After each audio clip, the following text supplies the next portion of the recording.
Hey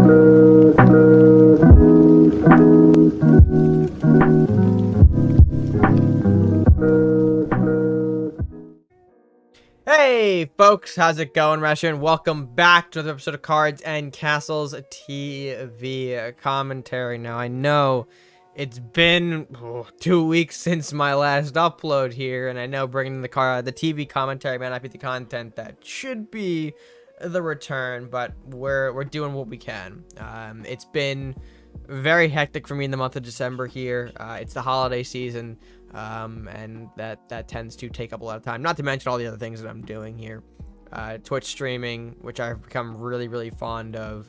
The job, it's a busy time. It's a very busy season, and I hope you guys understand that, because I still want to make content for you. I still want to bring out that good video content that you guys love, the Cards and Castles, but it just takes me a little bit longer around this point to make some videos appear. So I do hope that you bear with me on that. But yeah, I mean, other than that, we've got a great lineup of matches today. Cards TV produced some great stuff for you, so I'm excited to kind of jump into things. So I guess, you know, without further delay here and me kind of rambling on about the same point about you know, taking a bit longer for uploads and apologizing for taking the time to get this out, then maybe we should kind of jump right in and get to that good action that you guys enjoy. So let's go ahead and check out match number 1 and see what's in store for us today. All right, and game number 1 now underway as USBC takes on qxdxc. A lot of letters in the naming here, so let's go ahead and jump right in. Both these guys know what they're doing here. They've got some time in the game, so hopefully we'll see some strong decks from both competitors. As Warlock Viking takes on Viking Ninja. Q looks like he's bringing some kind of aggro to the table. We see Thrill of the Victory and Darkfire, two interesting choices in a deck, especially in these colors, which kind of lean more into that aggro-ish side. Guards for guards here, though, opening up the game here, turn 2. Blacksmith, turn 3, there from Q. Very nice pull, allowing him to trade better with these 2 guards. Gonna go ahead and clean up the board very effectively there. This has this does leave USBC time to respond, though. Blech. And we see the Rat King coming out here doing a nice work of picking off the remaining guards, while also reestablishing a couple of positions around here. And noting how he's keeping Rat King in the back here, opting not to trade it, means that probably, yeah, Throne of the Emperor. So we're going to get some bounce here from US, protecting the Rat King to ensure that maybe he does become a bounce target himself here. We'll see. 3 gold here. Yep, there's a Shadow Dance. So Rat King going to return into US's hand. And of course, everything else charges just a little bit forward here. Kind of repositioning the board, nothing too special. Q going to go ahead and pass turn 6. Darkbender moving up and leaving it at that. Shaman going to be the response to that. Wind to the north, a nice way to kind of push the Darkbender back a bit, allowing the Shaman to get into a better position for himself, threatening the castle a bit more. The extra damage here, or at least to take a lead, actually. No one's actually dealt damage to castle. Rat King, excuse me, positioning now out on the board. Englishman, and of course the second blacksmith going to the bottom there. Temple of the 5 Gods, though. Nice setup here that Q left for US to do some nice chain damage, cleaning up most of the rats from that Rat King. Shaman going for 2, chipping a bit more away on that Darkbender, dancing the Shaman away to, of course, get it back with the +2/+2, and an additional draw, which can be, again, very useful. Here comes Mordok, though. Mordok going to be a big bungus of an asshole. Though the Rat King isn't kind of going to respond here, and there is one of the missed journeys that I figured this deck was going to have here. We'll do a bit of Mordok chain value here, forcing Mordok to spawn a unit to connect additional chain units together. Lightning Blade coming out on one of those rats as well, cleaning up the blacksmiths of all things. Probably because we do have enough, yeah, we have enough chain on the board right now to take out the Mordok. It did make sense to go for the blacksmith, kind of get a clean board on US's side here.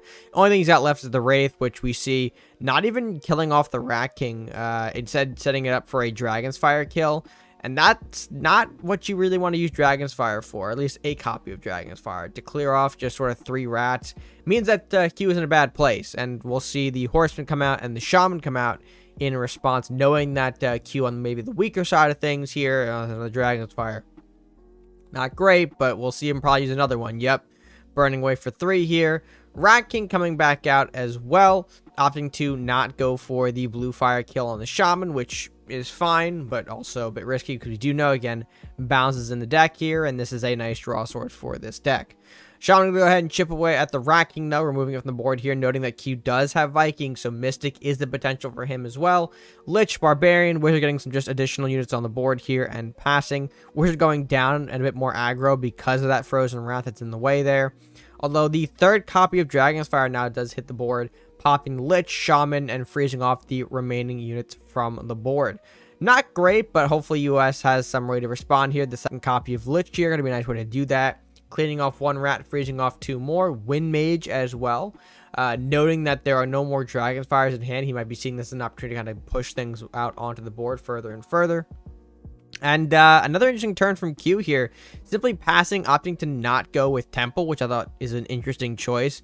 Considering that, yeah, there's no reason as to not include or not put down Temple in that regard. I mean, these colors don't have Reclaim or direct burn, so you're not losing the Temple, and it just doesn't make sense to not throw it. Could have been a misclick, very well could be, but again, we cannot really confirm that. We do know that he skipped placing down said Temple, which is going to be a problem, considering that now this just gives USBC a free turn. We'll see Q, of course, now running up here, now placing Temple to 5 gods down. A bit late for that, but does have Arcane Mystic, which I think we're going to be seeing right about now, which is going to do some nice damage as well. Cleaning up the Wind Mage a bit here. The Rat's going to go chip away at the castle a bit here, killing things off. Shaman getting weakened here. Actually, did Shaman die? I think Shaman might actually perish, but unless that bottom rat hasn't moved. Oh, maybe that was the one that was frozen, or I don't know. That Shaman should have been dead, maybe, unless I'm just misremembering that bottom rat there. Shaman, though, going to go ahead and clean up the rats closer to castle, though. Lich killing off the Rat King, chaining to kill off the other rat there right in the middle. Another Rat King coming out from US's side here. We'll see if there's a Mystic. A Mystic could be some big damage. Mystic L-Blade could pretty much end the game, I think. But we're seeing Wizard playing. Rat King move to the center. Not ideal if you do have Mystic Journey. So we're going to continue this game for a little bit longer, it would seem. The Rat's all going to go ahead and move up now. Yennerothing the board here, freezing everything off completely. Thrill of Victory. Might as well just throw it onto Yenneroth because, you know, you got to throw something against the wall here. Rat King taking away that 2 gold, so no Yenneroth on US's side if he has one. Wins, though, going to go ahead and push things back just a little bit more. Stalling, which, again, we've seen Vikings do a hell of a lot over the recent years. And yeah, I don't know if Q is going to be able to kind of push enough to deal with this. We do see Bolt clearing the Temple away. Darkfire going to sack the Yenneroth to clear off the remaining units here, which, you hate to see it, but I guess in his mind, if that Wizard connects, then that is game over. It was a nice way to kind of clean up everything, but we'll see. Horseman connecting to castle, and in the end, it doesn't really matter now, does it? Horseman popping that initial damage onto face, leaving Q at 1 for sudden death, and falling to US's bounce deck. Overall, very nicely done from USBC here. The bounce strategy is something that's kind of been back and forth for several years. It's sometimes good, it's sometimes not, depending on what's running around the current landscape of the meta. And I think this time it just worked out well for him. Granted, Q, I think, did have some questionable plays here. The whole skipped turn, I think he had 2 of those, where kind of just ended up skipping, passing turn, not really putting out much. At one point, it was understandable because you didn't really want to do anything with all the burn in your hand, but eventually, you had the opportunity to place down the Temple, which we just never saw, and which was very odd. But yeah, that was only game number 1, folks. We do have 2 more matches to get to. Let's go ahead and see what game number 2 has in store for us. All right, in game number 2 sees Tucker 123, of course, an old favorite here, taking on Guard V007 with the Crusader Warlock, which should be a bit interesting. So we'll see what both players bring to the table. And Guard on, well, Guard's on something, that's for sure. Sunflower, Sniper, Armory, Reinforce. I mean, could be more of a Last Will budget build based upon maybe the collection he's got going on. Meanwhile, Tucker going to go ahead with the Masuda. Interesting start here from the blue the blue-purple side of things. Normally, you end up seeing Masuda in Awakened decks, but Masuda just also a generically good card. That discounted price could be great for a sort of ramp-esque potential. Although Blacksmith does a great job in valuing the Sunflower out just a bit stronger, killing off Masuda. And actually, Sunflower getting some good value here, taking out the Shadow Drake as well, giving Guard the opportunity to kind of just set up this sniper freely. Although, of course, Tucker going to go ahead and set up a Shadow Drake of his own, trying to intercept that. We'll see Andrew the Giant come out here. So that, again, confirming that Last Will is in play here. Sniper being kind of just disregarded, though, being thrown up here like that. Going to be an easy pick off for the Shadow Drake here. Double Temple from Tucker as well to kind of support the rest of the dragons. And a pass back from him on that. Armory plus Priest, though, is the move to make here. Priest doing a good job blocking the castle here, not interacting with the Shadow Drake. Shadow Drake does kind of just kill that freely without Priest, you know, living. I mean, kind of obvious, but still. Dragon Siege now going to go ahead and be played here with the Faithful Drake here. Tucker getting some big boys out now, 8-9 and 6-9 respectively. And kind of opening up for what could potentially be a nice Aeroth play here. And yep, there's the Aeroth. Tucker coming down, swinging that forward. Unfortunately, not having the L-Blade do some more damage, but you know what? That's okay. Aeroth, Masuda kind of come out, and that'll do just fine here. The Andrew being taken out as well by the Shadow Drake, pretty big there to kind of slow down any of the Last Will momentum that we would have seen Guard gain here from Tarius Files and Banshee. Witch Bolt, though, off of the Banshee sacrifice, meaning Priest can now freely trade into that. Shaman coming out here will be the killing blow for the Faithful Drake here after being weakened by books. So Guard doing a nice job of clearing up everything, although unfortunately took a little bit of luck and most of his resources from his side of things here. We'll see if he's got enough room to recover. Tucker looking a bit low on resources, and that might be a deciding factor for how this game plays out. We do know that Yellow-Red has some great, you know, draw potential here. Books we saw, Tarius Files in hand. A nice way to get some resources in quickly to the hand as well. A lot of just good stuff here that might be difficult for Tucker to contend with here. Multi-strike going down on the Green Drake here, popping the Flame Prince Resolve and letting a big 8-shot to the back of the castle there. Again, very nicely done to kind of keep that pressure going, that damage up. We don't have burn in blue-purple per se, but still, it's worth noting that we are looking very, very low. Flame Prince to trade with the Masuda here. Blacksmith killing off the rest of the Green Drake, staying alive because of that Plea of the Righteous, that Resolve, which I might want to say, that and the Nun here, very interesting deck choices for Guard. Again, might be the budget build or a budget build of some kind, so we can't fault him for that too much. Face the Dragon, though, onto the Shadow Drake here. The Stone Drake delivering a clean killing blow to the blocker of Darkbender, which was, I think, the Nunchuck Nun. And, of course, with that, Guard is going to surrender. And with that, just a very clean and effective game from Dragons once again being showcased here. Some more elements that we don't see usually out of Dragon decks here, like Face of the Dragon showing up here, Stone Drake, which I think, no, Stone Drake people do play, although, again, maybe more sporadically than others. But Face of the Dragon, I think, definitely is a card that we don't see as much of, so seeing a swing here is pretty cool. But yeah, I mean, not a shame that the Yellow-Red budget build couldn't get it done. Again, I want to think it was a budget build. There were a lot of elements. Maybe more Last Will tailored, actually, now that I think about it. The classic Last Will stuff. Sunflower, Nun. Again, both two classic Last Will units. Played much more frequently back in olden days, but now not so much. So maybe it was an experiment in that department once again for Guard. But other than that, I think a very good matchup overall from two very good players. Again, Tucker cleaning up, taking the win. And with that, we move to game number 3.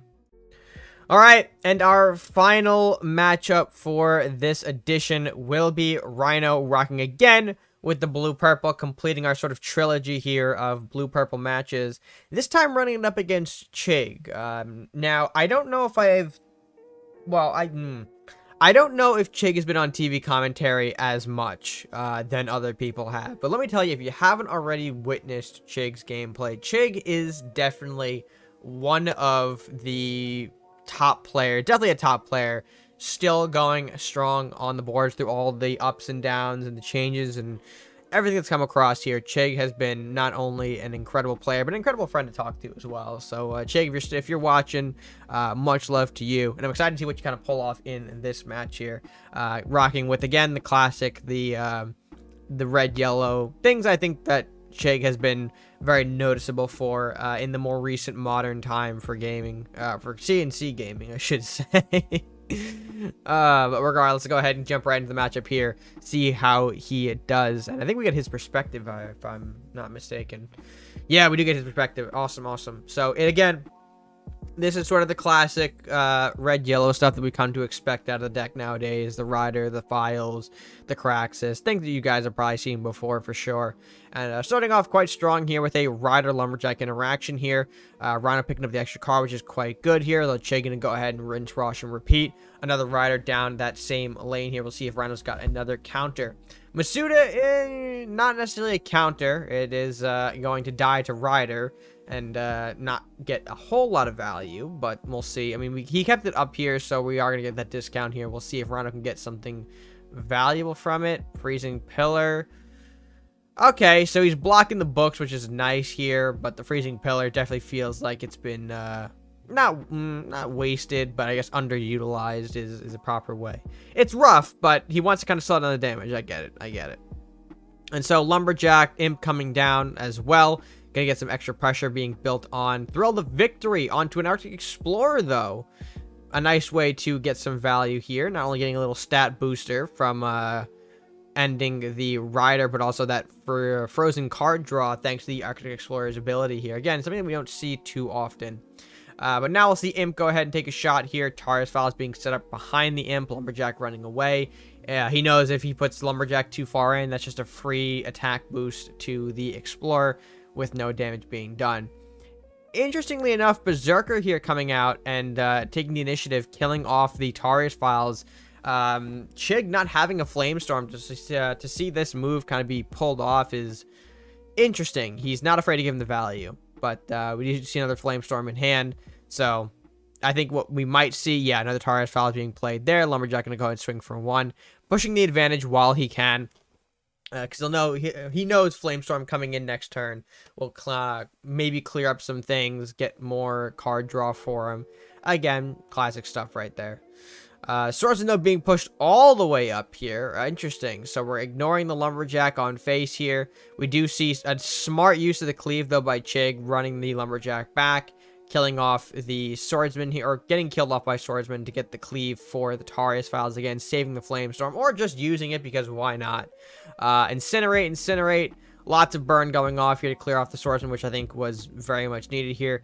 Does let this Arctic Explorer, though, go uncontested. It's going to come in and hit face here, which is going to be very interesting here. Trap going down, a Warrior coming up here. Make that 2 Warriors for the price of 1. Very cool. And the first Explorer hitting for 7 points of big damage. Trap going down is very interesting. We'll have to see what that is. Darkbender coming out here. Drain Life, I assume, on, yep, Explorer, which makes sense. Pushing up the Darkbender away from the Warrior Cleave to avoid any potential Chain Lightning Blade stuff, which is good and smart. Warriors coming in, though, doing their damage here, 2 and 2, taking it down to 7, which means it's a very, very close game here, and Mordok right in the rear as well. Very, very scary potential here for Chig. Chig going to try and pop a Warrior. Secret of the Dragon being played, and that is a green Drake coming out from the Dragon, which forces a surrender from Chig. Very interesting. Now, for those who might be confused as to why Chig immediately surrendered in that scenario, notice his hands is just pretty much filled with Craxus. He could, of course, kill it. I mean, actually, why didn't he not? Now that I look at the map again here, I thought, you know, it made sense as to why he surrendered, because he was just, you know, too many threats all at once and dealing with a tough situation. But no, we actually have a scenario here where he could have easily played the discounted Craxus on one of them, feared back the Mordok, and just, you know, maybe it's the idea that he was nervous about a lightning blade, so we kind of saw death from all angles. But in this case, you could have easily feared back the Mordok, Craxus away the green Drake, and just pray that Elblade wasn't in the hand, and you still would have been able to kind of bring this thing back around. But I don't know, maybe Chig just, you know, saw at that point it was not winnable. You know, he couldn't deal with the situation, all the threats here. And if Rhino did have L Blade, the game would have just been flat out over. The game would have ended. It would have just buffed it to, I think, the perfect amount. The 2 from the L Blade plus the 3 chain is exactly lethal. So a lot of scenarios that it could have gone in that moment. But unfortunately for Chig, it looks like he did not come out the winning end. And I feel robbed. I hyped him up, and all of a sudden, he gets hit by the Secret Dragon for a big bout of oof.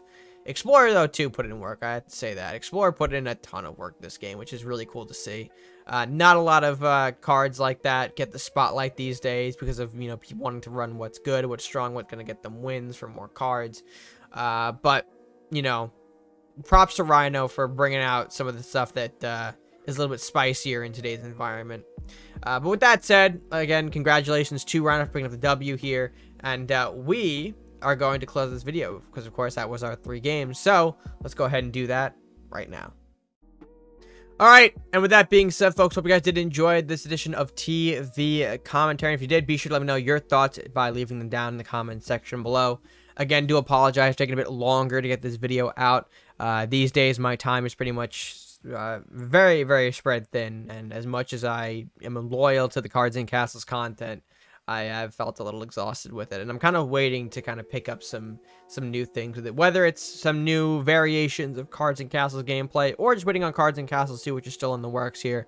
But I will still be putting out Cards and Castles 1 videos, the Ranked with Reds, the TV commentaries, occasional deck videos here and there. There is still content on the way. It just takes me a little bit longer these days to get them out. Anyways, hope you guys did enjoy. Be sure to like, share, and subscribe if you haven't done so already.